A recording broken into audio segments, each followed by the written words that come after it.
مسیح کے بابرکت اور جلالی نام میں آپ سب کی سلامتی ہو۔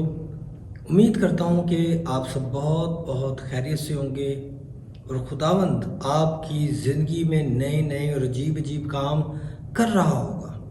یہ روزوں کے ایام بہت ہی خاص ایام ہماری زندگی میں خداوند نے بخشے ہوئے ہیں۔ ہم نے جو سیریز چلائی ہوئی ہے روزوں کے متعلق، روزوں کی بائبل میں جو تعلیم پائی جاتی ہے اس کے متعلق، آج بھی ہم وہی سیریز کو بڑھاتے ہوئے ایک اور نئے ٹاپک کے ساتھ آپ کے ساتھ موجود ہے۔ آج کا جو ٹاپک ہے وہ ہے دی پرپس آف دی فاسٹنگ، کہ روزے کا جو مقصد ہے، روزے کا کیا مقصد ہے یا روزے کے کیا مقاصد ہیں، کیوں ہمیں روزہ رکھنا چاہیے۔ روزوں کے تعلق سے آج ہم بات کریں گے کہ روزے کس وجہ سے رکھنے چاہیے۔ اس سے پیشتر کہ ہم اپنی ویڈیو کا آغاز کریں، میں چاہتا ہوں جو لوگ ہمارے چینل پر نئے آتے ہیں کائنڈلی ہمارے چینل کو سبسکرائب کریں اور ان ویڈیوز کے لنکس کو بہت سے لوگوں تک شیئر کریں، اور ویڈیوز اچھی لگتی ہیں تو ان کو لائک کریں، اور آپ ہمیں سوال بھی پوچھ سکتے ہیں کومنٹس کے اندر۔ آئیں اپنے ٹاپک کی طرف بڑھتے ہیں۔ اس سے پیشتر کہ ہم اپنے ٹاپک کی طرف جائیں، میں جان پائپر کی ایک کتاب کا اقتباس کوٹ کرنا چاہتا ہوں۔ اس کی ایک کتاب ہے the hunger for Christ Christian fasting.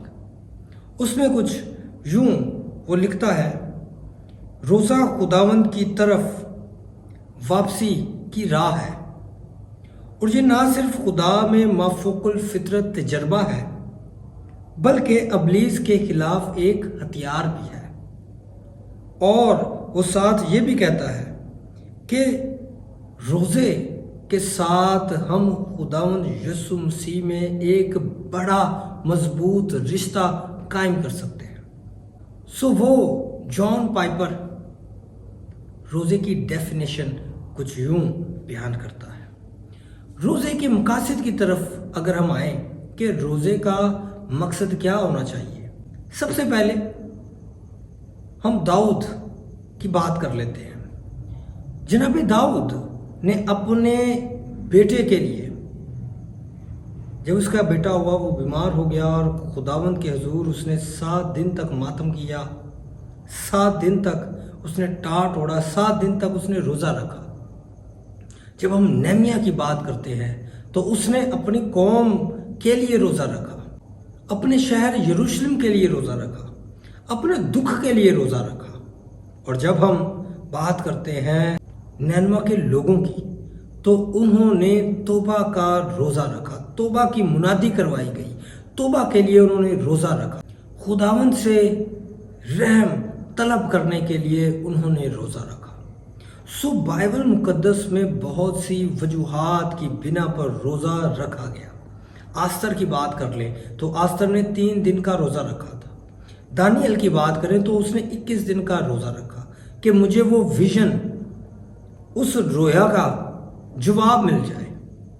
اور آستر نے اپنی قوم کو بچانے کے لیے، بنی اسرائیل نے فتوحات حاصل کرنے کے لیے، جب بائبل مقدس میں لفظ روزہ پہلی بار استعمال ہوا تو یہ قوم بنی اسرائیل کے لیے لفظ استعمال ہوا تھا، جب اس نے بنیامینیوں سے لڑنے کے لیے، جنگ رکھنے کے لیے اور اس جنگ کو فتح میں تبدیل کرنے کے لیے خداوند سے پوچھا، اور اس وقت انہوں نے روزہ رکھا۔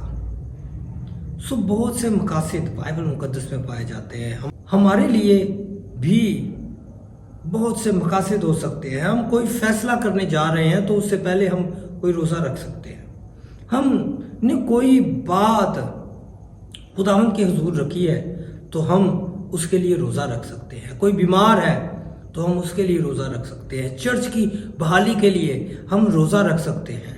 بہت سے مقاصد ہو سکتے ہیں۔ بدروح گرفتہ شخص کے لیے روزہ رکھ سکتے ہیں تاکہ وہ آزاد ہو سکے۔